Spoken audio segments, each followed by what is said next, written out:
Temos acompanhado no livro de Isaías como Deus levantou aquele profeta para desafiar o povo de Israel, o povo de Judá, cuja capital era Jerusalém, para confiarem exclusivamente em Deus. Vimos também como este povo recusou isso e Deus os disciplinou com o exílio. Mas também usou o mesmo profeta, o profeta Isaías, que anunciou o exílio, para anunciar a restauração, para anunciar que o povo de Israel não ficaria para sempre no exílio. E como parte dessa proclamação de que o povo de Israel não ficaria para sempre no exílio, que o juízo não seria a palavra final de Deus para o povo de Israel, Deus também falou do seu juízo sobre a nação da Babilônia, a nação que oprimira o povo de Israel, ou que oprimiria o povo de Israel da perspectiva do tempo de Isaías.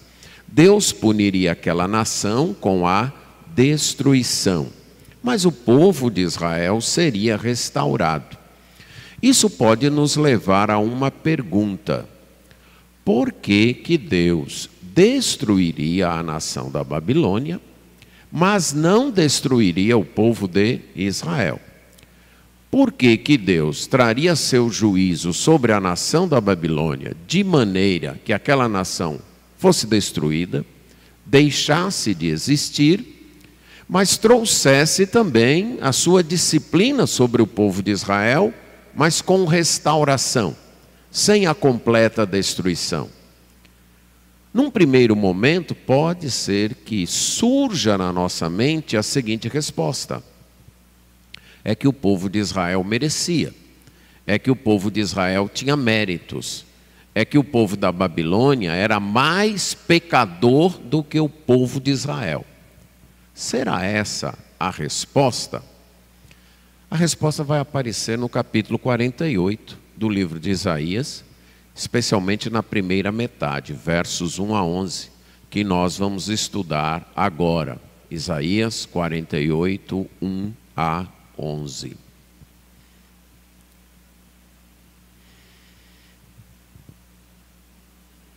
Diz assim: ouvi isto, casa de Jacó, que vos chamais pelo nome de Israel, e saíste da linhagem de Judá, que jurais pelo nome do Senhor, e confessais o Deus de Israel, mas não em verdade, nem em justiça.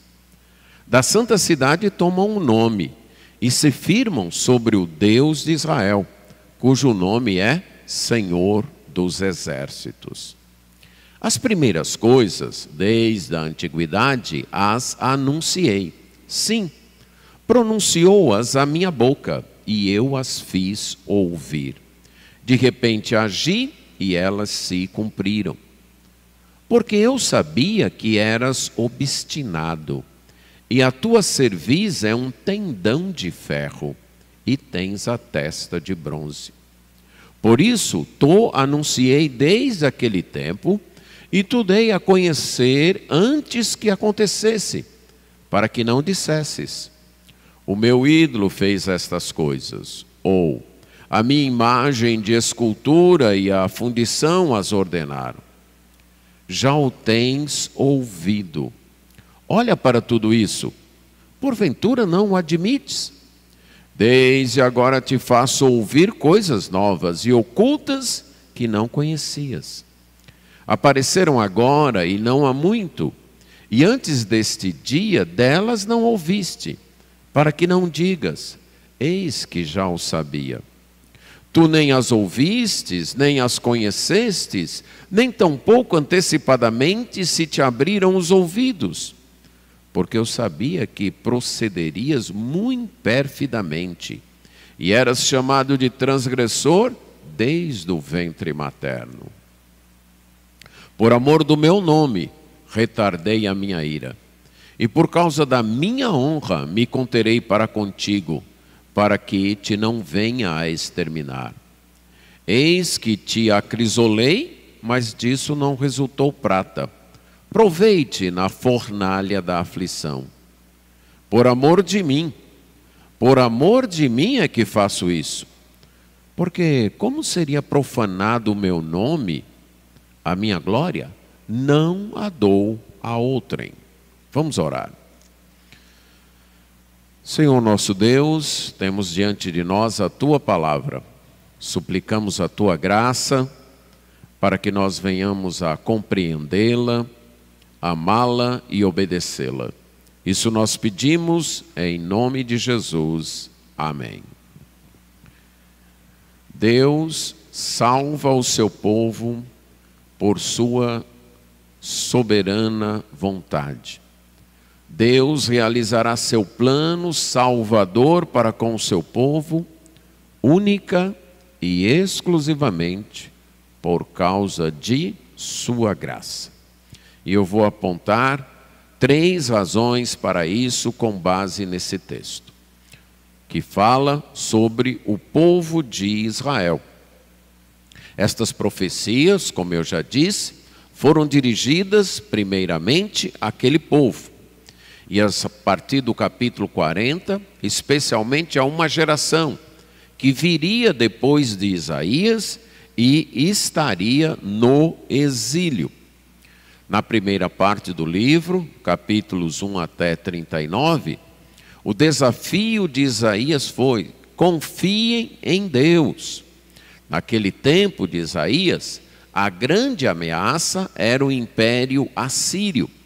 E Isaías queria desafiar aquele povo para confiar única e exclusivamente no Senhor dos Exércitos, no Santo de Israel.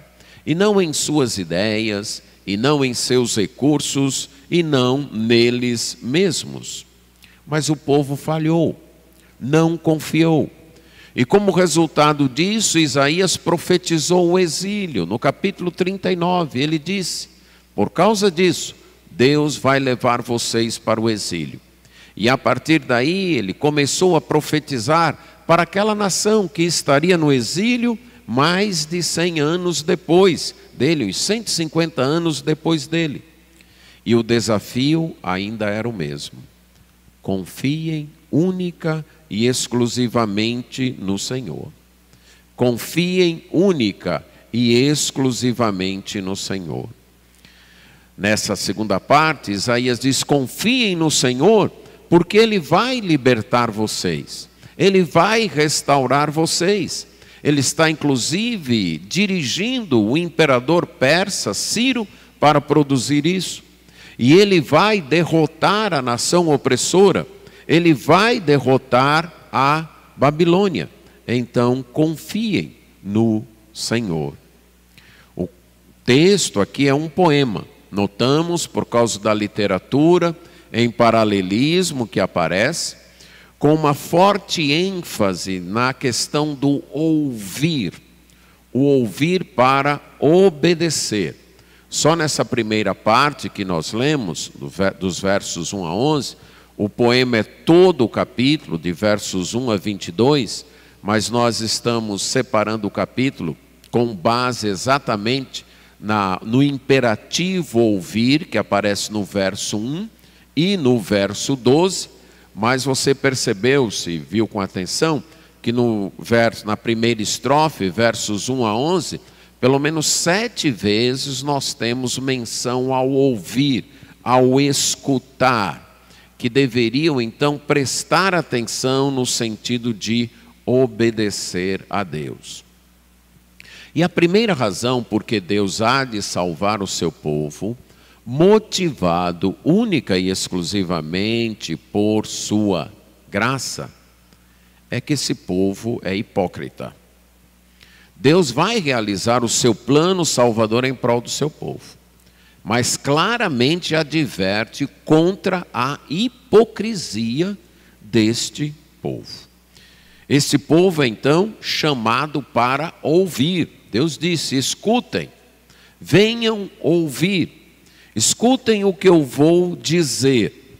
E aí ele diz quem é o povo que ele está chamando. É a casa de Jacó, Isso é a nação que procedeu de Jacó, que chama pelo nome de Israel, que toma sobre si mesmo o nome de Israel.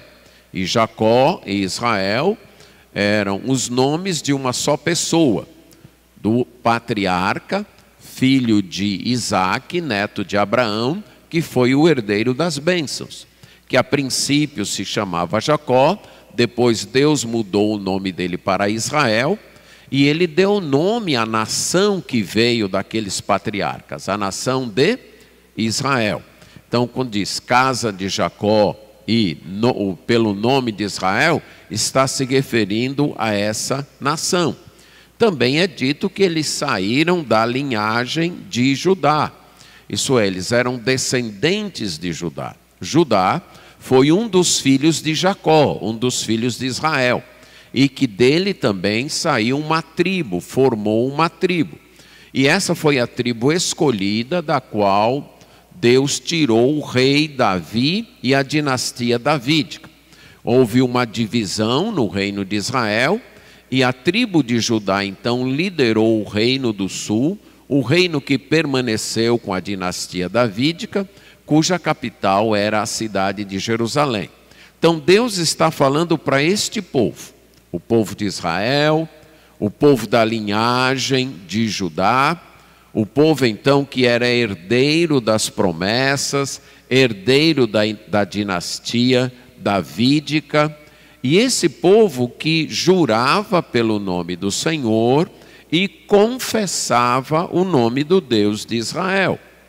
A palavra jurar tem a ideia de uma promessa solene, geralmente tomando Deus como testemunha, no qual a pessoa então faz uma promessa de fazer ou deixar de fazer alguma coisa, empenhando sua palavra. Como diz, olha, eu juro e tomo Deus como minha testemunha que eu vou fazer isso ou vou deixar de fazer aquilo.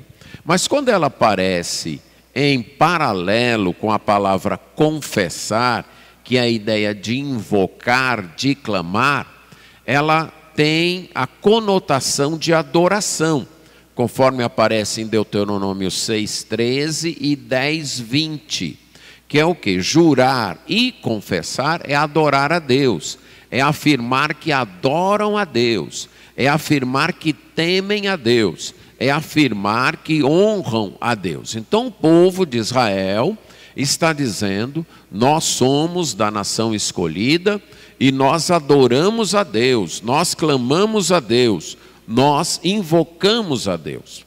E no verso 2, eles também dizem que eram cidadãos de Jerusalém, isto é, tomavam o nome da cidade santa. Cidade santa era Jerusalém, a capital, a cidade escolhida para ser a capital do reino de Deus na terra e onde ficava o templo que Deus havia ordenado para ser construído para que o seu nome fosse adorado.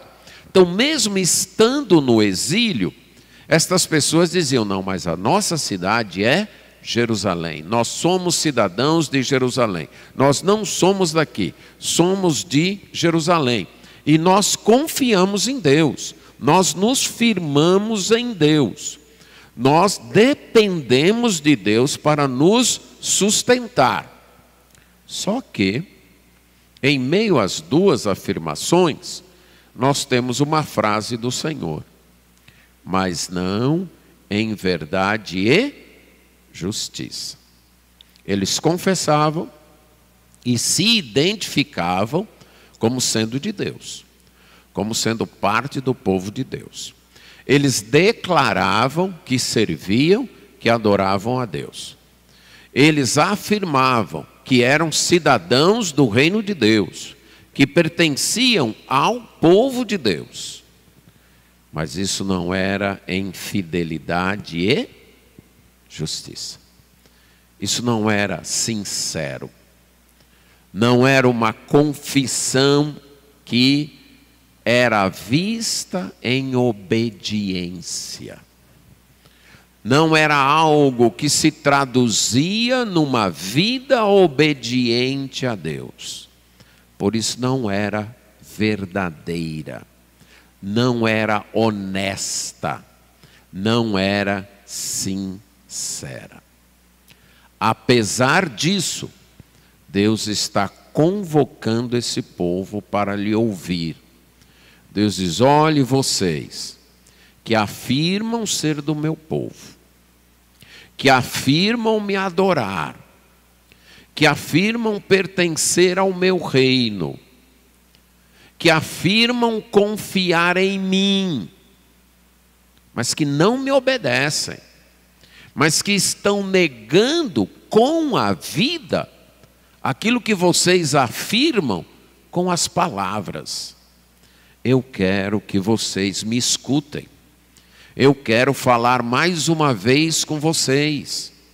Eu ainda não abandonei vocês. Eu quero que vocês escutem o que eu vou falar a vocês. Aquele povo não vivia sua vocação, não vivia aquilo para o qual fora chamado, não vivia aquilo para o qual fora escolhido, não vivia aquilo para o qual a graça de Deus os havia destinado. Proclamavam, falavam, afirmavam, testemunhavam verbalmente, mas não obedeciam. Deus conhece o coração de seu povo além da confissão verbal, além da confissão de boca. Deus conhece o meu coração além das minhas palavras. Deus conhece o seu coração além das suas palavras, além dos seus gestos. Deus sabe se a nossa crença é superficial, é uma crença apenas de lábios, é uma crença apenas exterior, é uma crença apenas de aparência. Deus sabe disso. Nós podemos enganar a nós mesmos, nós podemos enganar as outras pessoas, mas nós não enganamos a Deus. Deus sabe, Deus conhece se nós estamos sendo hipócritas. Deus conhece se nossa adoração é apenas formal, se nossa fé não é real, é apenas uma fé verbal, uma fé declarada, uma fé imaginada, mas não uma fé obediente. Deus sabe se de fato nós estamos declarando com fidelidade ou estamos nos enganando, enganando os outros e pensando que também estamos enganando a Ele. O texto, essa primeira parte, no verso 2, termina dizendo: cujo nome é Senhor dos Exércitos. Se o Deus que nós afirmamos crer é de fato o Senhor dos Exércitos, não nos resta outra alternativa a não ser obedecer a esse Deus. Se o Deus que nós afirmamos crer é de fato o Deus Todo-Poderoso, aquele que domina sobre todos os poderes, sobre todas as forças deste mundo, a única reação adequada, a única resposta certa a esse Deus é a confiança. E confiança se traduz em obediência. Quem não obedece é porque não confia. Essa é a verdade. Se alguém diz para você: vá por aqui, porque por aqui é perigoso, e você diz: eu acredito em você, mas eu vou por aqui. Ela acredita? Não acredita. Então dizer: eu confio em Deus, eu creio em Deus, eu acredito que Deus é aquele que me sustenta, eu acredito que o meu Deus é o Todo-Poderoso, aquele que dirige tudo e todos, o que tem todo o poder.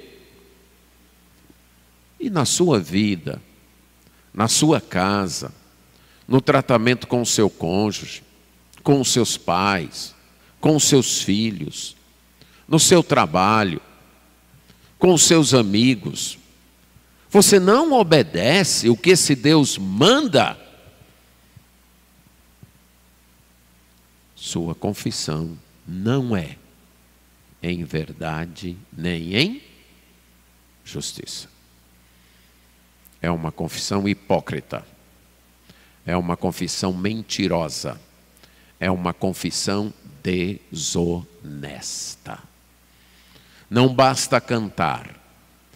Não basta afirmar com fervor. Não basta repetir de maneira enfática e forte que somos crentes em Jesus Cristo, que confiamos em Deus, se a nossa vida não reflete esta verdade. Devemos lembrar que a gente pode enganar a si mesmo, que a gente pode até enganar os outros, mas que Deus conhece o nosso coração. Deus sabe. E que para Deus, só o afirmar, só o dizer, só a identificação verbal não resolve. Ele conhece. Ele sabe se a nossa confissão é de verdade, é de fato honesta. Deus vai realizar o seu plano salvador para o seu povo. Mas não por causa dos méritos desse povo, porque esse povo é hipócrita. Mas Deus trata com essa hipocrisia. Deus está chamando esse povo a lhe ouvir e está acusando a hipocrisia. Note, Deus não abandonou o seu povo, mas também não quer que esse povo permaneça hipócrita. Por isso ele diz: escutem, vocês que se identificam como o meu povo, vocês que dizem que me adoram, vocês que dizem que são parte do meu reino, mas nada disso é verdade, nada disso é sincero, nada disso é honesto, porque eu sou o Senhor dos exércitos. Então, se de fato vocês confiam em mim, vocês devem me obedecer.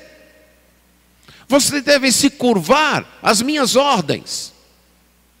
Eu estou chamando vocês mais uma vez, Deus diz para o seu povo, para me ouvir.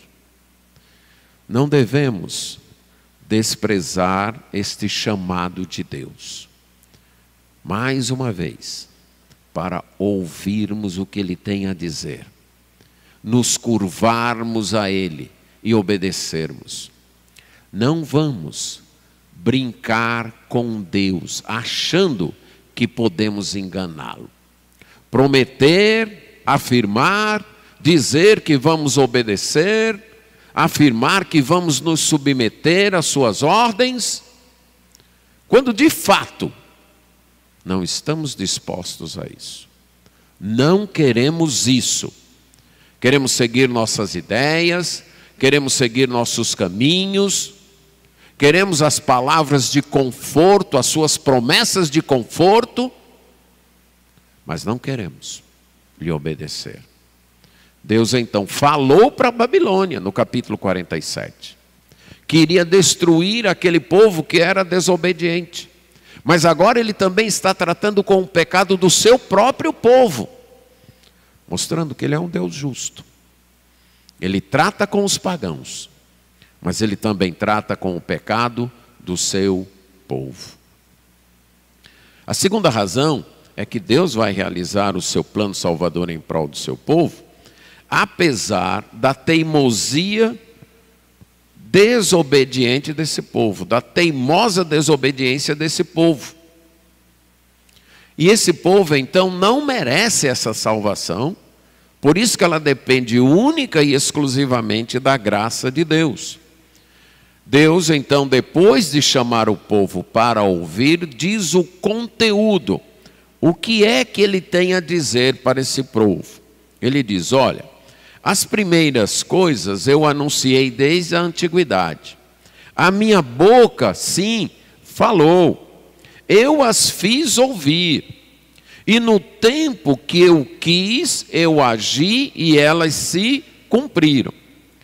Você que tem acompanhado as pregações de Isaías desde o capítulo 40, percebe que esse é um tema constantemente repetido nessa parte do livro. Que antes Deus já anunciou o que iria acontecer. Que antecipadamente Deus anunciou os seus planos. Que Deus fez isso. Até aqui Deus estava dizendo que fez isso para que o povo percebesse a diferença entre ele e os ídolos. Para que o povo percebesse que ele era o único Deus verdadeiro. Que não havia nenhum outro chamado Deus ou considerado Deus pelas nações pagãs, que tinham este poder, que tinham esta capacidade de antecipadamente, anos antes, séculos antes, anunciar o que iria acontecer e fazer acontecer. Aí Deus está chamando o seu povo, dizendo, olha, vocês que se dizem meu povo, vocês que se identificam como do meu reino, vocês que afirmam me adorar, mas não fazem isso de modo honesto, de modo verdadeiro, de modo autêntico. Eu vou dizer para vocês que eu já antes anunciei várias coisas a respeito de vocês. E no tempo que eu quis, eu as realizei. E no tempo que eu quis, eu as fiz acontecer. E por que foi que eu fiz isso? Por que foi que eu anunciei antes o que iria acontecer? E no tempo que eu quis, eu fiz acontecer. Aí ele responde no verso 4. Porque eu sabia que você era obstinado. Que o teu pescoço era como um nervo de ferro, difícil de dobrar. Que a tua testa era como de bronze, as coisas não entram, bate e volta. Porque eu sabia que você era assim. Teimoso, desobediente, que não se curva. É interessante que estas expressões para com Israel vêm desde o Êxodo. Em Êxodo 33, depois do episódio do bezerro de ouro, quando Deus fez tantos milagres e após aqueles milagres, o povo vai e faz um bezerro de ouro para adorar, Deus diz para Moisés, lá em Êxodo 33, 3, 5 e 9, esse povo é de dura cerviz, esse povo tem um pescoço duro. E a ideia de pescoço duro qual é? O que é alguém de pescoço duro? É alguém que não se dobra. Ouve as ordens, mas não se dobra, né? No passado, muitas vezes tinha que levar um safanão, né? Que dizia um safanão para ver se o pescoço dobrava. Hoje já não pode mais fazer isso, né? Mas então, pescoço duro é isso. Sabe, escuta, vê, tem o conhecimento, mas não, vai ser do meu jeito. Vai ser como eu quero.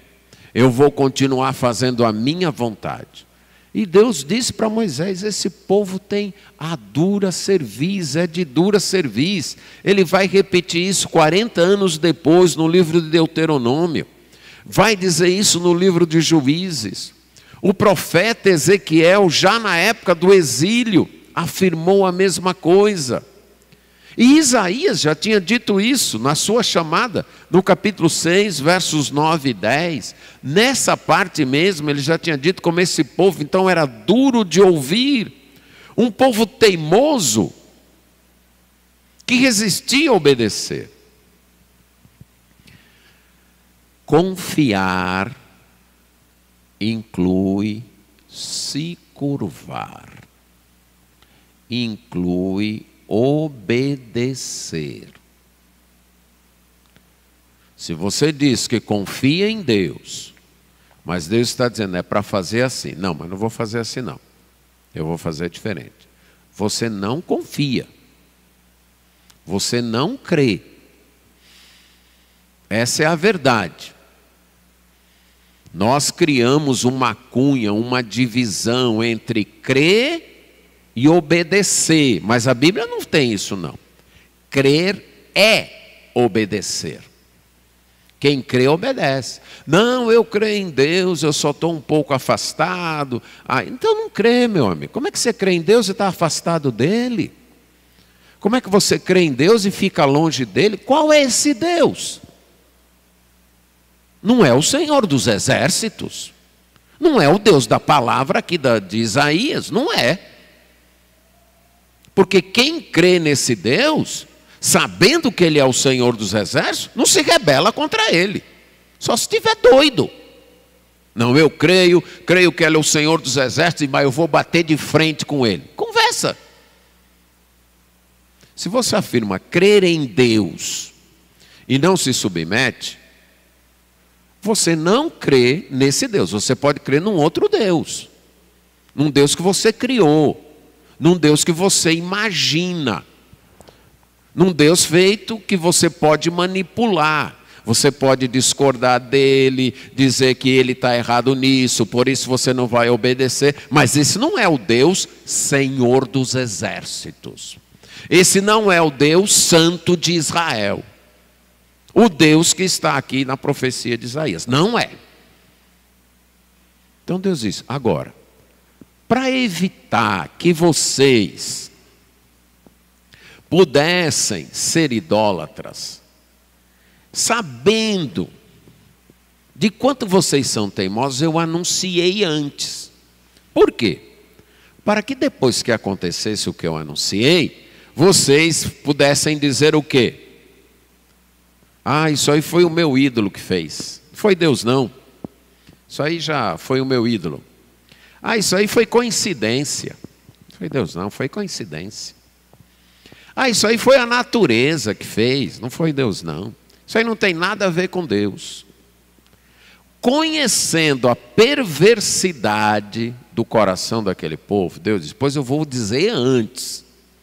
Eu vou falar antes. Então antes, Deus já havia anunciado várias coisas a respeito daquele povo, desde Gênesis. Quando Deus falou para Abraão que a descendência dele seria peregrina e oprimida numa terra estranha. Deus falou isso muito tempo antes do povo da descendência de Abraão descer para o Egito. E aconteceu, Deus falou antes e aconteceu. Deus falou antes que ia tirar aquele povo do Egito e colocar na terra prometida. E fez. Tirou lá do Egito e colocou na terra prometida. Deus falou quase que 700 anos antes, através de Moisés, no livro de Levítico e no livro de Deuteronômio, que se aquele povo que ele estava tirando do Egito, colocando na terra prometida, não lhe obedecesse, Deus iria fazer com que esse povo fosse para o exílio. 700 anos antes, Deus disse isso. E aconteceu. Deus repetiu isso através de vários profetas, inclusive o profeta Isaías. Deus falou. Os babilônicos vão vir, Deus foi bem específico através do profeta Isaías. Os babilônicos vão chegar aqui, vão tomar os tesouros, vão tomar os filhos de vocês, as filhas de vocês e levar lá para a Babilônia. Ele disse através do profeta Isaías, quase 100 anos antes. E aconteceu. Aí Deus está dizendo, por que foi que eu anunciei antes? Por que foi? Porque eu sei que vocês são teimosos. Que vocês têm um pescoço duro. Que vocês são resistentes. E se eu não anunciasse antes, sabe o que iria acontecer? Vocês iam dizer, foi Deus não, foi o meu ídolo. Foi isso, foi aquele outro, mas não foi Deus não. Foi coincidência, foi da natureza, mas não foi Deus não. Aí Deus está dizendo, por isso que eu anunciei antes. Porque eu sabia disso. Infelizmente, essa perversidade, essa dureza que havia no coração do povo de Israel permanece hoje. A gente sabe que Deus já anunciou muita coisa. E muita coisa, inclusive, que já está ocorrendo. Mas nós preferimos o quê? Atribuir ao nosso esforço, atribuir às nossas escolhas, atribuir às coincidências da vida, atribuir à natureza, atribuir à ciência, e não a Deus. Lá em Romanos 1, capítulo 18 a 32, o apóstolo Paulo vai falar isso. Ele diz: Deus deu testemunho dele mesmo. Ninguém é indesculpável. Através da criação, da natureza, Deus revelou que Ele existe. Deus revelou que Ele é poderoso. Deus revelou os seus atributos. Ele revelou, está aí. Mas o que os homens fizeram? Caso reconhecessem a existência de Deus, Paulo diz lá em Romanos 1, eles teriam que manifestar gratidão e obediência. Mas querem isso? Não. Então inventam outras coisas. Inventam outros deuses.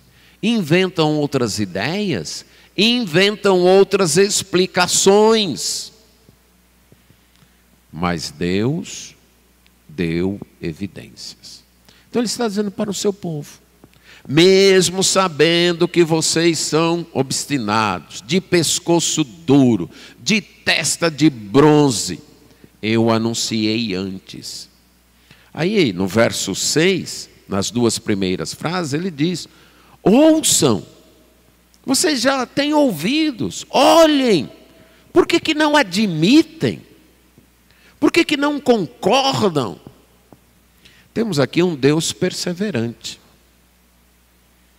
Qual é a nossa tendência quando lidamos com alguém que a gente sabe que é pescoço duro? Se nós temos a opção de dispensar a pessoa, qual é a nossa tendência? A gente faz o quê? Deixa para lá, ora, vou estar perdendo meu tempo, né? Muitas vezes, como professor, tem um aluno que não quer aprender. Não é que ele tem problema, é que ele não quer aprender mesmo. Esse é o problema dele. Não é que ele tem falta de inteligência. Não, ele não quer. Aí, normalmente, qual é a tentação? Aí fique aí, eu vou gastar meu tempo com quem quer aprender, né? É interessante que muitos pais, até com os filhos, agem assim, né? Quando o filho diz: tá bom, então segue aí o teu caminho mesmo e vai se dar mal na vida. Agora, Deus não faz isso com o seu povo. Note que Deus não se engana. Deus diz: vocês são pescoço duro. Parece que os nervos de vocês são de ferro, os tendões de vocês são de ferro. Difícil de quebrar. A testa é de bronze. Mas eu continuo anunciando antes. Porque pelo menos vocês vão ficar sem desculpas. Pelo menos vocês não vão ter desculpas. Vocês não vão poder dizer: foi o meu ídolo. Aí Deus diz: eu fiz isso, e aí na segunda parte do verso 6. E agora eu estou fazendo ouvir coisas novas. E coisas ocultas. Coisas que você não tinha escutado. Coisa que você não havia ouvido. Eu já tinha anunciado antes e se cumpriu. E agora eu estou anunciando novas. Isso é a restauração de vocês, o surgimento do rei persa Ciro, que vai libertar vocês, o retorno de vocês para Jerusalém. Eu estou anunciando antes. E eu estou anunciando antes, aí veja o verso 7. Apareceram agora, não faz muito tempo. E antes do dia que elas apareceram, vocês não ouviram? Para que você não dissesse: ah, eu já sabia. Eu não preciso de Deus para me dizer essas coisas. Eu já sabia. Eu já sabia. Deus apresenta razão de anunciar fatos antes. Combater a nossa idolatria, combater a nossa autossuficiência, combater o nosso orgulho de que sabemos de tudo, de que sabemos de todas as coisas, de que somos capazes de explicar tudo. Deus está dizendo, não é assim. Algumas coisas eu revelei, outras eu estou revelando, outras vocês nem sabem. Vocês têm que depender de mim. Mas eu quero destacar outra coisa aqui. Boa parte dos evangélicos gostam de profecias, gostam de saber o que vai acontecer, como vai ser a volta de Jesus, e como vai ser, e tal, e tal, e tal. Mas, na maioria das vezes, esse desejo é pura curiosidade. É motivo para debate, para discussão. Eu creio assim, eu creio assado, e tá. E aqui Deus está dizendo, mas não foi para isso que eu revelei, não. Não foi para isso, não. Eu revelei para que vocês me obedeçam. Para que vocês confiem em mim. Para que vocês acreditem que eu sou o Senhor, o Deus dos exércitos, o que dirige a história.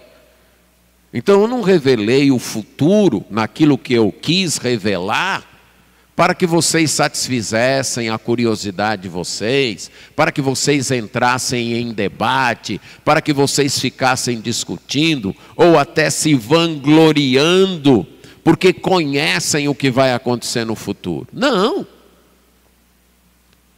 Foi porque eu sei que vocês são pecadores, que vocês têm o pescoço duro, que vocês não são fáceis de se curvar diante de mim.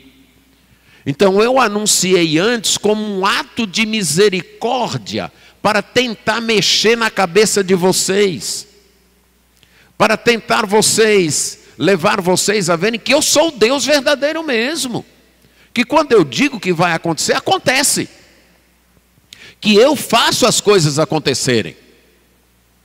Eu tenho anunciado antes, para que vocês confiem em mim e me obedeçam. Vamos lembrar novamente. Nosso Deus sabe que o nosso coração é duro. Ele sabe. Ele não se enganou quando ele atraiu você para ele. Não, vou atrair o fulano ou aquela fulana, porque parece ter um coração tão bonzinho, parece que eles são bons de coração. Não. Deus sabia. O coração é duro. O pescoço é duro. A testa é de bronze. E eu quero trabalhar naquela vida. E aí Deus revelou a sua palavra, que é o meio para trabalhar em nossa vida. Que é a maneira que Ele tem para trabalhar, que Ele escolheu, melhor dizendo, para trabalhar em nossa vida. Mas se você se omite disso, se você não quer prestar atenção à palavra, se você prefere continuar com o teu pescoço duro, se você não quer se curvar diante dEle, então não fique dizendo que é povo dEle, que crê nele, que adora a Ele. Porque o povo dele escuta a palavra dele. Mas em terceiro lugar, Deus realizará seu plano salvador em prol do seu povo por causa dele mesmo. Única e exclusivamente por causa de sua graça. No verso 8 ele vai dizer: tu nem as ouvistes, nem a conhecestes, nem tampouco antecipadamente se abriram os ouvidos, porque eu sabia que procederias muito perfidamente e que eras chamado de transgressor desde o ventre materno. Deus está dizendo, vocês não ouviram, vocês não conheceram, os ouvidos de vocês não foram antecipadamente abertos, porque eu sabia de uma coisa: vocês são infiéis. Vocês são rebeldes desde o ventre. É por isso que eu não revelei antes. Foi por isso que vocês não souberam antes.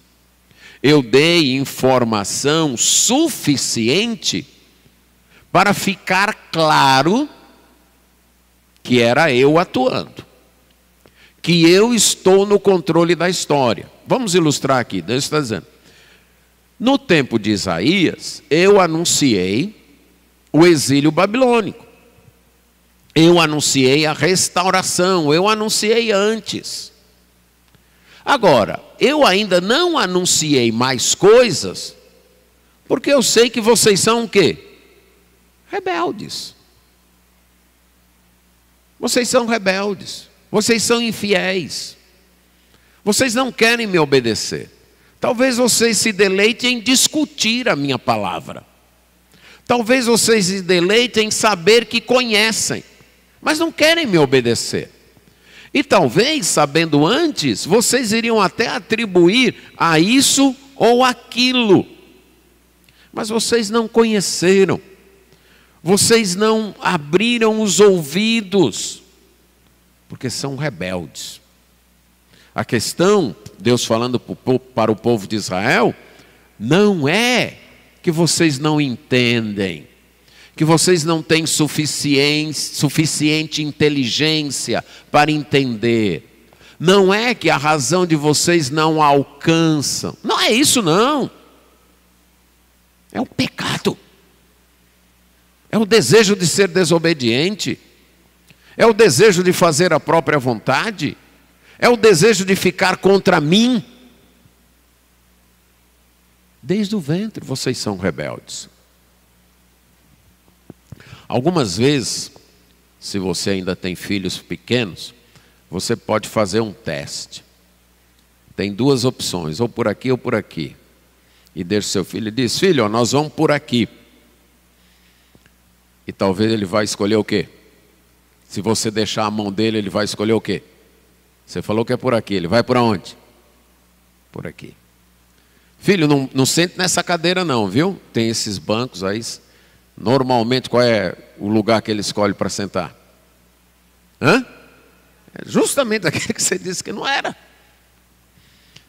A gente acha até bonitinho, engraçadinho, né? Mas é triste. É trágico. Porque isso permanece no nosso coração. A gente cresceu, só não é mais a cadeira. Mas é Deus falar: perdoa. Eu não perdoo. Não tem quem me faça. Acabou. Não tem quem me faça. Não guarde esse sentimento. Guardo sim. O negócio está aqui dentro e ninguém tira. Essa é a verdade. Não faça desse jeito. Pô, vou fazer. Deus está dizendo que não vai dar certo, mas no meu caso vai. Ele vai ver como vai dar certo.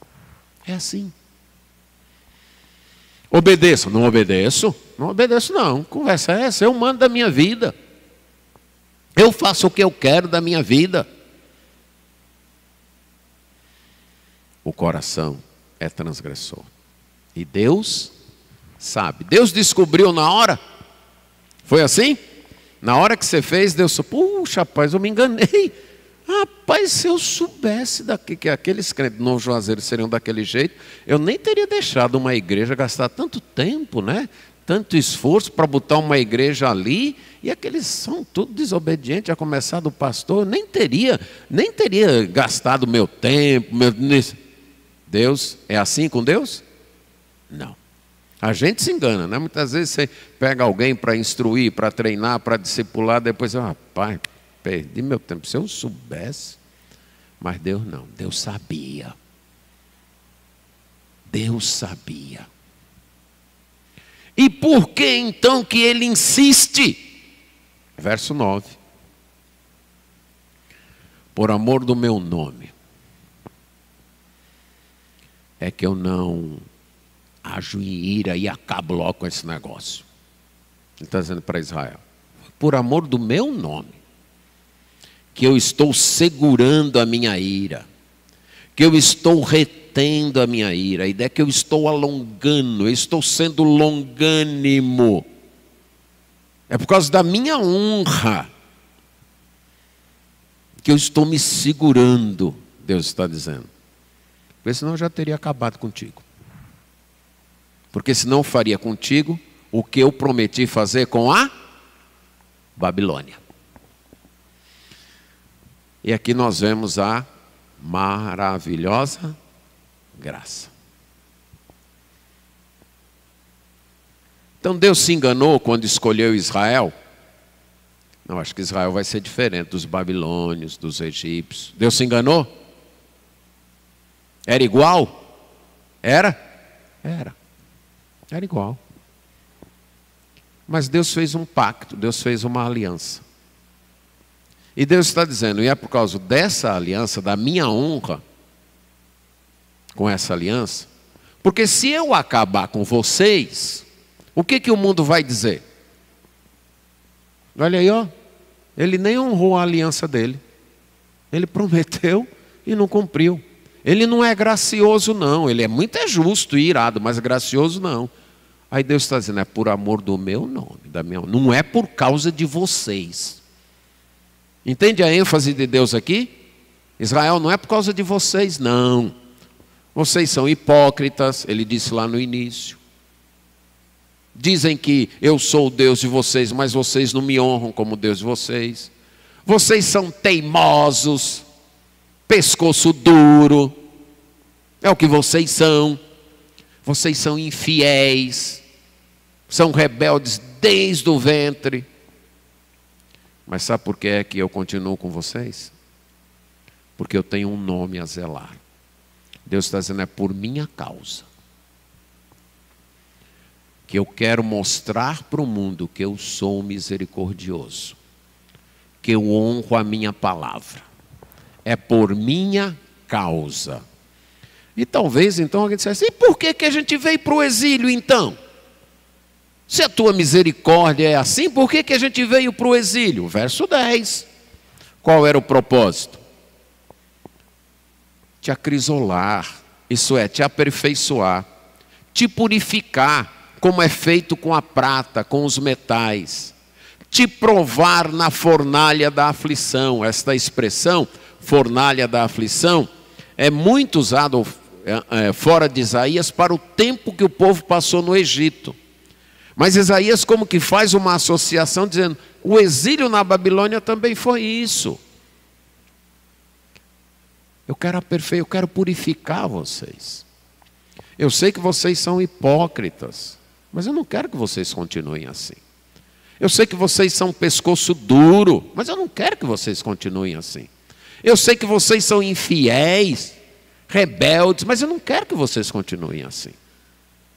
Então mandei vocês para o exílio. E talvez você pergunte, por que é que o senhor fica aí perdendo tempo com a gente? Por que o senhor insiste tanto com a gente? Aí ele repete no verso 11, por amor de mim. Aí repete de novo, por amor de mim é que faço isso. Porque como seria profanado o meu nome? Como é que eu vou deixar que as outras nações falem mal do meu nome, falem mal de mim, dizendo que eu não sou gracioso, que eu não sou misericordioso, que eu não honro a minha palavra? Porque a minha glória eu não dou a outro não.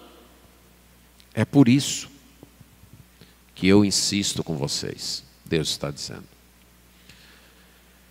Aqui eu quero terminar com algumas aplicações. Primeiro, Deus assumiu um pacto com o povo de Israel.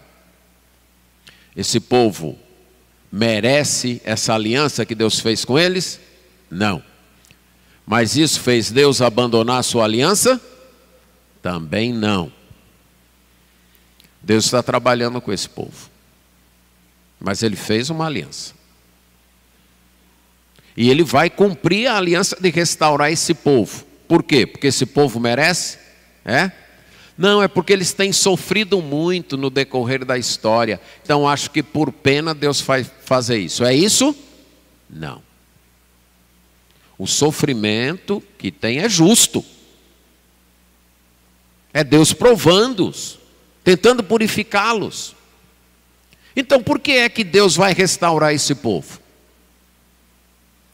Por pura misericórdia dele. É por causa dele. A motivação está nele. E isso, irmãos, é razão de segurança. Porque se a motivação estivesse no povo de Israel, e aí, o que teria acontecido? Deus já teria deixado de mão. Porque eles merecem? Não. Segundo, quanto a nós. Você que está seguindo a Deus, que foi atraído pelo Evangelho, que Deus tem te sustentado, você é melhor do que qualquer outra pessoa que não está seguindo a Deus? É? Não é. Não bote isso na sua cabeça. Não é não. Nem eu, nem você. Deus então atraiu você porque Ele viu que o seu coraçãozinho era tão terno, tão puro, tão bondoso. Foi isso? Se você é honesto com o seu coração, você vai responder o quê? Eu me conheço, rapaz. As pessoas podem até achar que eu, pregando a palavra, eu sou um caba bom e tudo, mas eu sei o que está lá dentro. Não sou, não. Se não fosse a graça de Deus, onde é que a gente estaria, irmãos? Eu me lembro de um pregador que, se não fosse a graça de Deus, ou eu estaria preso ou morto. Porque ele diz, eu tenho um temperamento tão iracundo, porque uma das duas coisas já tinha acontecido. Ou eu já estaria preso por ter matado alguém, ou eu mesmo já estaria morto porque alguém teria me matado. Então, Deus atuou em sua vida e atraiu você. Não se considere melhor do que ninguém, não, porque você não é. Seu coração é rebelde desde o ventre. Ponto. Então, não considere isso.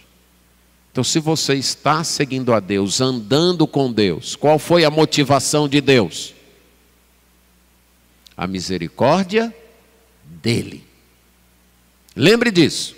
E agradeça a ele por isso. Porque se não fosse isso, se a razão fosse você, algo que você tem ou é, ele teria atraído você? Teria? Olha, irmãos, pense bem, um Deus que tem os anjos para adorá-lo perfeitamente, por que ele vai querer a gente? Pensa aí um pouquinho. Ele tem os anjos, num culto perfeito, vai querer a gente? Pecadores como somos? A razão não está em nós, a razão está nele. Mas eu tenho uma segunda aplicação para nós. Isso não quer dizer que Deus vai deixar a gente do jeito que a gente é. E o capítulo está mostrando isso. Ah, vocês são hipócritas. Ele está dizendo ao povo, vocês são hipócritas, então continuem assim mesmo. Vocês têm um coração duro mesmo, mas continuem assim. É isso que ele está dizendo?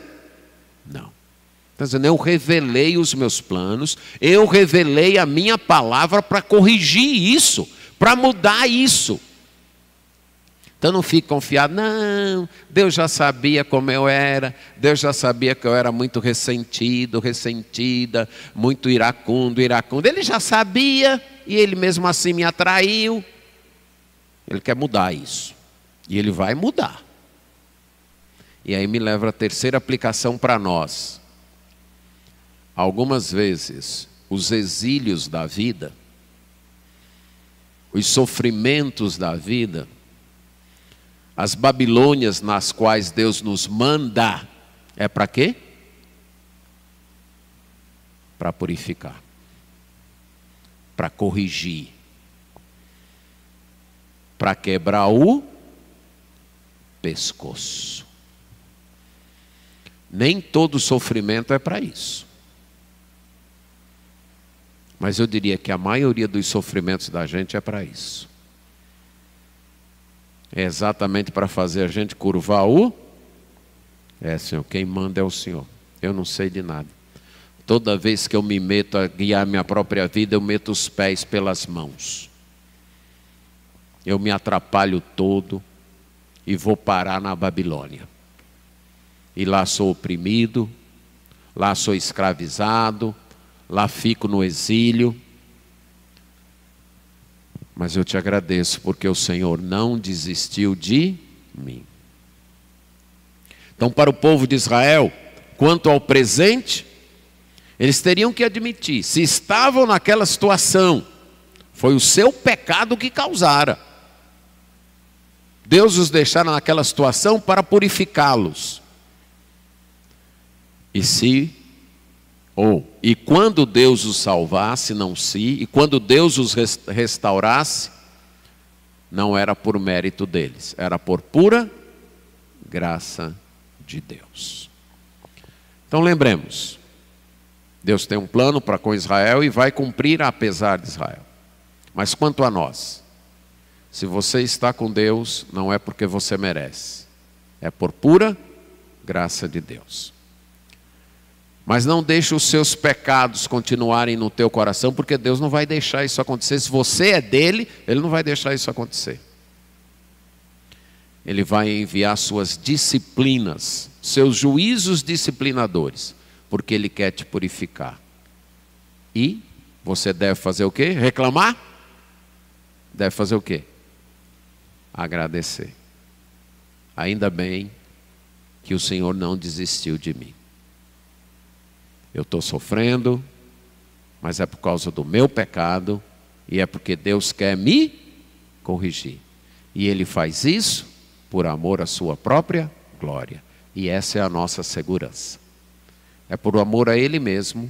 E como Ele não muda, a gente muda, mas Ele não muda, nós estamos seguros em suas mãos. Amém.